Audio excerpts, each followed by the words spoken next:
This is Amauri, and this is chapter 17, the West. First thing I want to say is, talk about like after the Civil War, hundreds of thousands of Americans moved west from land and opportunity laws like Homestead Act offered 160 acres to settlers willing to live on and improve the land, drawing families to places once considered to like be remote or dry for farming.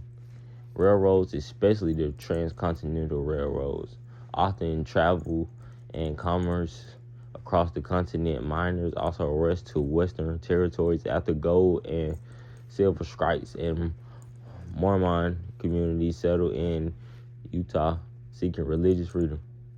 These developments reshaped the landscape and economy of the West, but also brought settlers into direct conflict with Indonesian people who had land there for centuries. As like the settlement expanded, it collided with lives and the Native American groups across the plain. It collided with lives and land. Let me not forget land. But across the plains in the West, the U.S. government and military engaged in a series of confrontations, often called the Indian War, as tribes like resisted forced relocations, losing access to crucial resources like buffalo.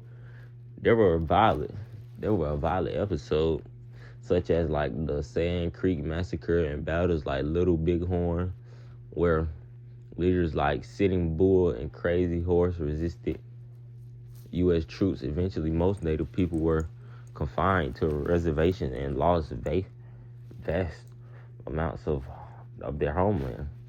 Later, like the policies, like later on, like the Dawes Act attempted to like break up tribal land into individual allotments, reducing tribal sovereignty and opening more land for white settlement. Third, I just want to say the third thing is like economic changes and beyond political. The West became a powerful symbol in American culture.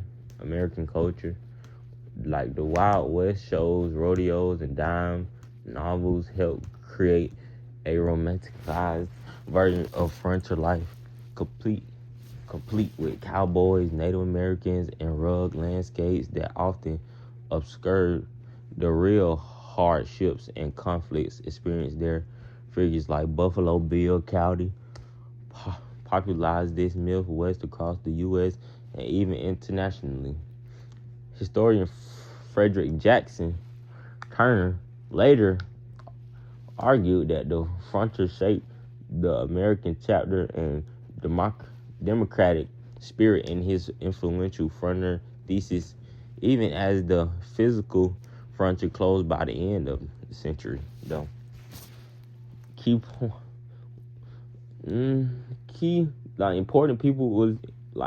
Important people and ideas from this chapter is like including like Sitting Bull, Chief Joseph, Homestead Act, Dawes Act, and stuff like that, you know.